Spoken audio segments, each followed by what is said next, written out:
स्वागत है आप लोगों का knowledge centre by Rajni Ranjan में।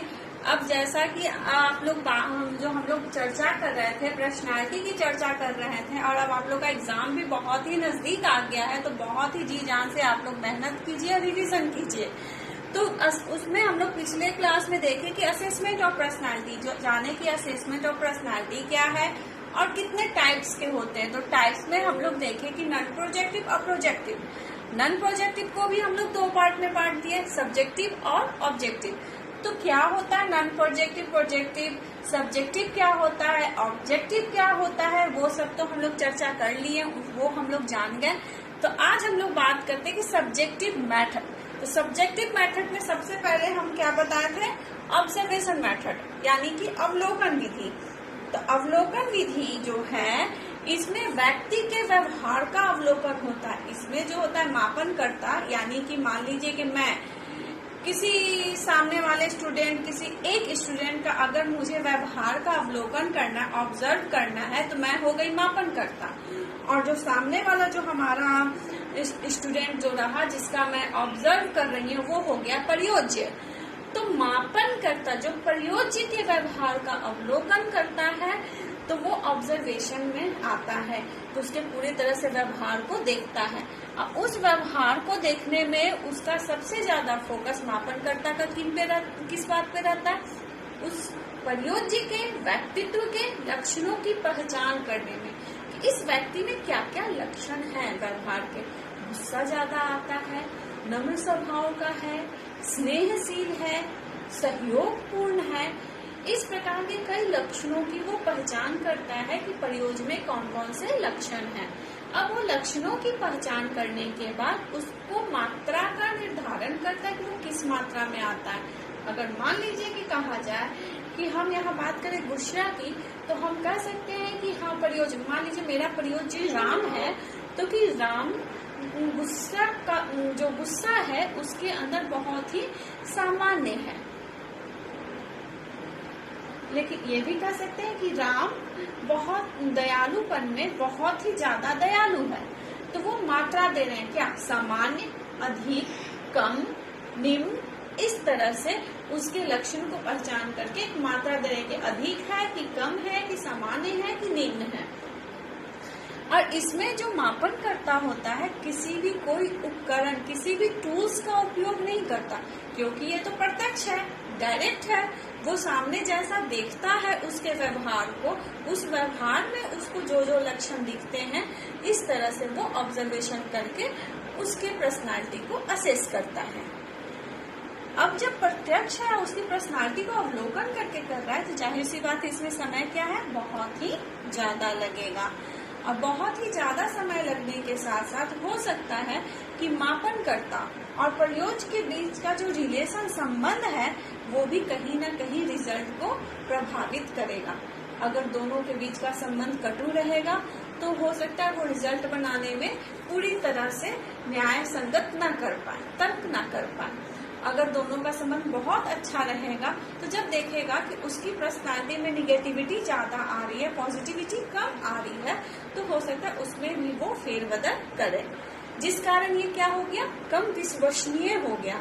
या हो सकता है कि हमारे द्वारा दिया गया रिजल्ट और किसी और शिक्षक के द्वारा किसी छात्र का वही अवलोकन करके उसके द्वारा दिया गया रिजल्ट, दोनों में क्या होगा, टैली नहीं करेगा, तब भी वो क्या हो गया, विश्वसनीय कम है, क्योंकि दोनों अंतर है, दोनों समान नहीं हो रहा है, तो कम विश्वसनीय है और कम वैध है।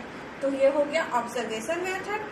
अब उसके बाद हम लोग बात करते हैं साक्षात्कार विधि। इंटरव्यू मेथड को दो पार्ट में बांटा जाता है, फॉर्मल और नॉन फॉर्मल।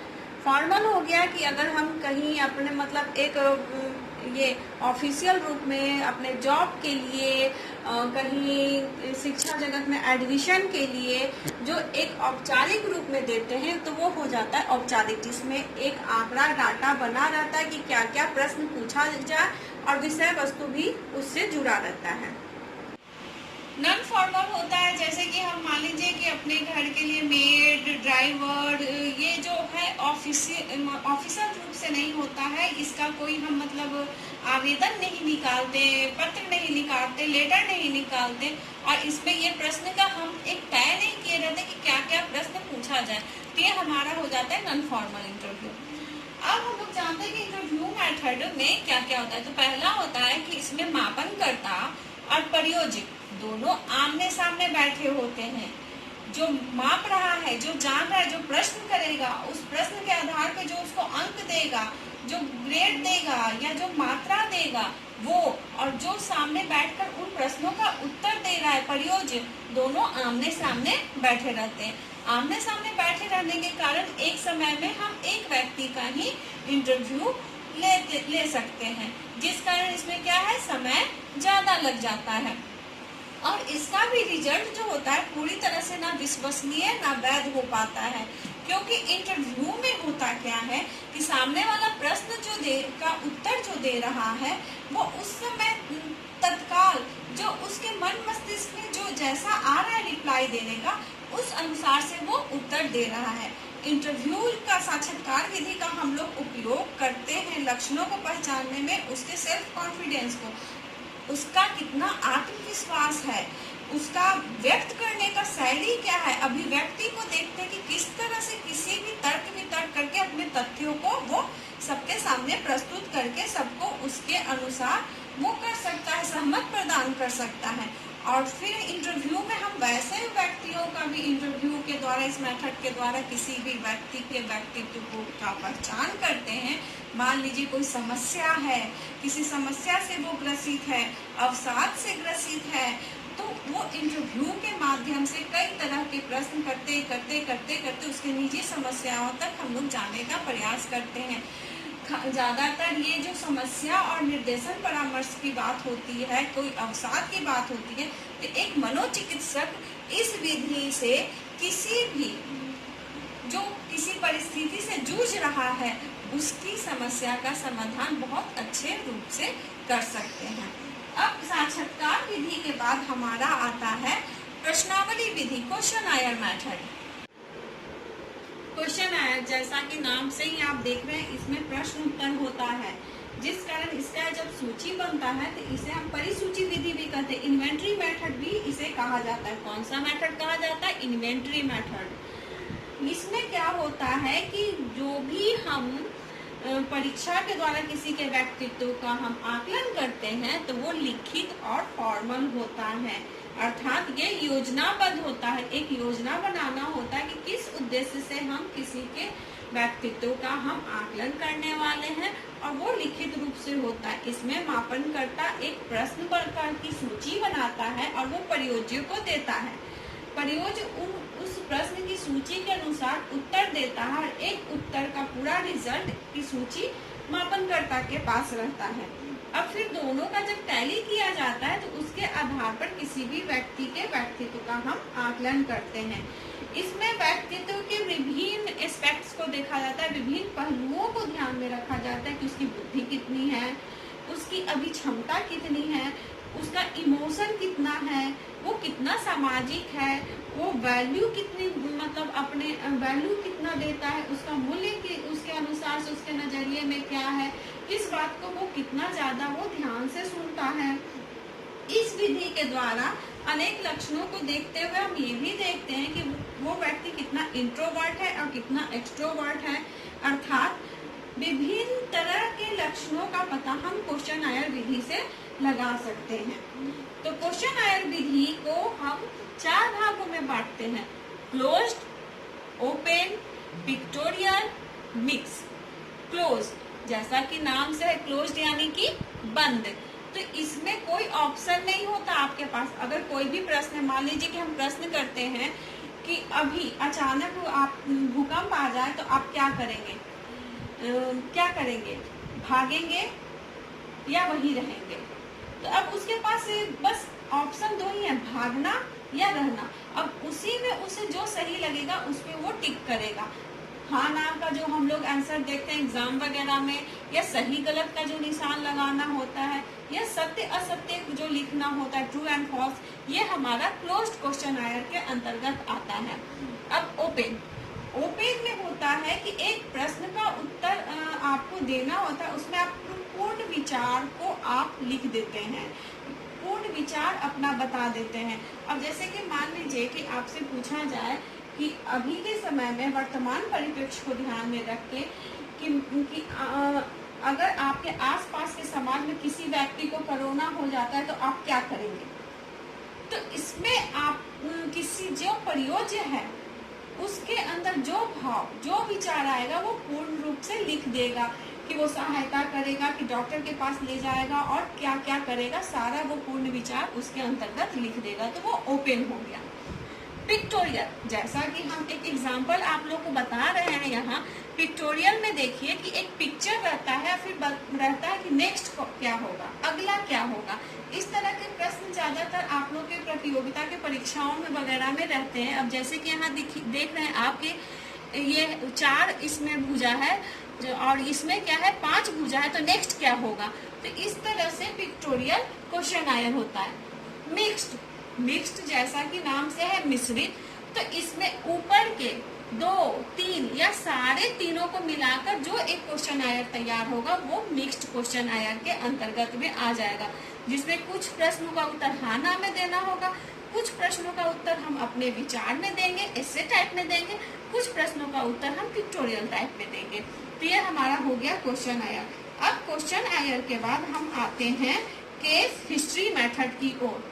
व्यक्ति इतिहास मेथड जो होता है ये भूत से यानी कि जन्म से लेकर जो जिस व्यक्ति का प्रयोजिका कर रहे हैं उसके वर्तमान समय के पूरा एक सूचना एकत्रित किया जाता है। ये ज्यादातर होता है बाल अपराधी वालों के लिए ज्यादा, कि आखिर ये एक बाल अपराध है तो क्या है, इन कारणों को जानने के लिए, या किसी स्कूल के बच्चों पे अगर ये किया जाता है तो वो कुछ समस्या को लेकर कि अगर किसी विषय में वो कमजोर है, किसी विषय में तेज है तो क्या समस्या, इस तरह के कई कारणों को लेकर होता है।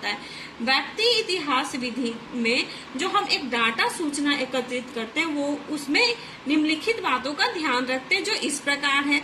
पहले उसका हम एक डाटा बनाते हैं, परिचय बनाते हैं, आइडेंटिफाई करते हैं कि किसका करना है, जेंडर, तिथि, सब कुछ आप देख रहे हैं, सब कुछ का करते हैं।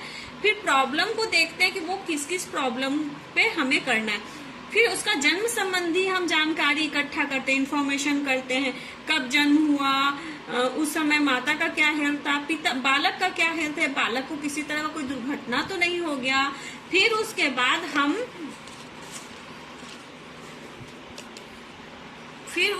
हम लोग स्वास्थ्य संबंधी जानकारी इकट्ठा करते हैं कि स्वास्थ्य संबंधी क्या है, लंबाई कितना है, ऊंचाई कितना है, उसे सुनने और देखने में किसी तरह का मतलब कोई समस्या तो नहीं है।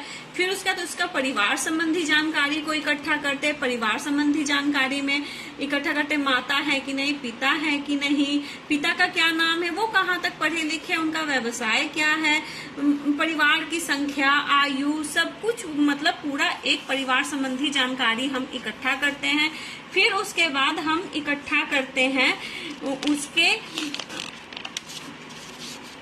सामाजिक आर्थिक स्थिति के बारे में कि समाज में उसकी स्थिति कैसी है, समाज में वो कैसा है, तो परिवार का आय कितना है, साधन क्या है, इस सारा जानकारी जब हम इकट्ठा करते हैं तो फिर उसके लेवल को देखते हैं, इंटेलिजेंस का लेवल ऑफ इंटेलिजेंस, बुद्धि का स्तर देखते हैं कि बुद्धि का स्तर क्या है।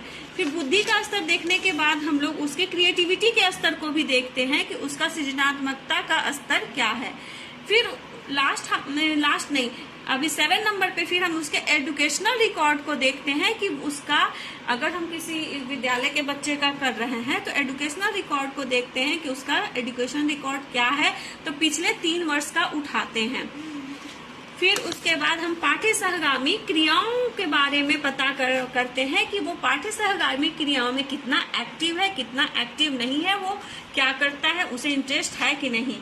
पाठ्य सहगामी क्रियाओं के बाद हम एडजस्टमेंट पे करते हैं कि वो कितना एडजस्ट कर पाता है, घर में कर पाता है कि विद्यालय में कर पाता है, इमोशन में करता है कि सोशल करता है। तो एडजस्टमेंट पे हम उसका फिर असेसमेंट करते हैं। एडजस्टमेंट पे असेसमेंट करने के बाद फिर उसके बाद उसका जो क्लास में उसका व्यवहार होता है, बिहेवियर, उसका हम करते हैं कि क्लास में उसका क्या बिहेवियर है, दोस्तों के साथ उसका क्या बिहेवियर है। फिर उसके बाद ग्राउंड में उसका क्या व्यवहार है, उस पे करते हैं कि उसका ग्राउंड में क्या क्या किस तरह का व्यवहार करता है, सबसे मिलजुल कर खेलता है कि नहीं। फिर उसके गुणों की हम करते हैं, ट्रेट, लक्षणों को देखते हैं कि क्या क्या लक्षण उसके गुण जो हैं वो सही है, उच्च है कि मध्यम है कि निम्न है। उ म न को वो सांकेतिक रूप से किया गया है। फिर उसके बाद हम लोग शैक्षिक तथा व्यावसायिक योजना बनाते हैं कि वो शैक्षिक और व्यावसायिक योजना में भविष्य में वो क्या कर सकता है। और 14वें नंबर पे लास्ट हम उसका विश्लेषण फिर करते हैं, उस अनुसार से हम एक अपना रिजल्ट तैयार करते हैं कि इस तरह का किया जाए तो हो सकता है कि वो कुछ समस्याओं से उसका निराकरण हो सकता है। फिर वो कारणों को ढूंढ लेते हैं, कारणों को ढूंढने के बाद हम उसका एक रिमेडियल एंड सजेशन देते हैं, रिमेडियल वर्क करते हैं कि क्या क्या उपचार हो सकता है, क्या क्या सुझाव हम दे सकते हैं। तो इस तरह से पूरा केस हिस्ट्री मेथड जो होता है, और केस हिस्ट्री मेथड बीएड वाले को तो 5 मार्क्स का करना ही होता है इंटर्नशिप में, ये बहुत ही इम्पोर्टेंट होता है। अब हमारा सब्जेक्टिव मेथड में लास्ट आता है ऑटोबायोग्राफी मेथड, यानी आत्मकथा विधि। आत्मकथा विधि जैसा कि नाम से है तो कहीं ना कहीं ये जीवन इतिहास से मिलता जुलता होता है। इसमें भी जन्म से लेके वर्तमान समय तक की घटना को देखा जाता है और इसमें प्रयोज्य स्वयं करता है। जैसे कि जीवन इतिहास में क्या है, मापन करता, प्रयोज्य से प्रश्न पूछता है, उसके अनुसार से वो डाटा तैयार करता है, सूचना एकत्र करता है। लेकिन इसमें मापन करता प्रयोज्य को बता देता है और प्रयोज्य उस अपना आत्मकथा लिखता है, फिर उस आत्मकथा का वो विश्लेषण संश्लेषण करके मापन करता एक रिजल्ट तैयार करता है। ऑटोबायोग्राफी को 2 पार्ट में बांटा जाता है, स्ट्रक्चर्ड और अनस्ट्रक्चर्ड। स्ट्रक्चर्ड हो गया कि रूपरेखा आधारित आत्मकथा। तो रूपरेखा जैसा कि नाम से ही आप देख रहे हैं, इसमें मापन करता जो होता है कोई एक विशेष शीर्षक दे देता है, कोई रूपरेखा देता है, कोई निर्देश देता है, उसी के आधार पे वो अपने जीवन का आत्मकथा लिखता है। जैसे कि शिक्षा, संघर्ष, पारिवारिक संबंध, इस तरह का कोई एक टाइटल दे दिया कि आपके जीवन में शिक्षा में क्या आप किए, आप अपने जीवन में क्या क्या संघर्ष किए, या हो सकता है कि आपका पारिवारिक संबंध कैसा रहा, ऐसा एक टाइटल मिल गया। अब उस पे वो आत्मकथा अपना ऑटोबायोग्राफी लिख देता है।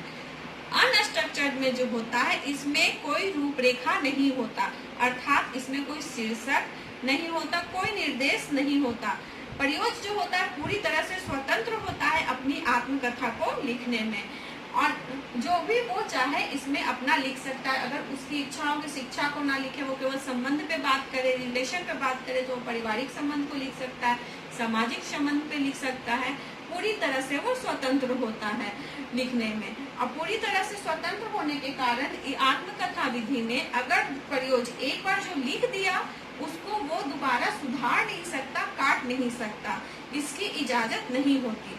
आत्मकथा लिखने में प्रयोज्य चेतन अचेतन दोनों तरह से वो कार्य करता है। उसका चेतन मन भी कार्य करता है, अचेतन मन भी कार्य करता है, क्योंकि उसे अभिव्यक्त करना होता है अपनी बातों को। और मापन करता प्रयोज्य द्वारा लिखे गए आत्मकथा का विश्लेषण करके और व्यक्तिगत संबंधी तथ्यों को जानकर उसके आधार पर एक रिजल्ट बनाते हैं। तो स्टूडेंट, इसी के साथ आज हम लोग नॉन प्रोजेक्टिव मेथड में सब्जेक्टिव मेथड के बारे में चर्चा किए। अगले क्लास में हम नॉन प्रोजेक्टिव मेथड के ऑब्जेक्टिव मेथड के बारे में चर्चा करेंगे। आशा करती हूँ कि आपको आज का लेक्चर अच्छा लगा होगा। अगर पसंद आए तो लाइक कीजिए, सब्सक्राइब कीजिए। Thank you.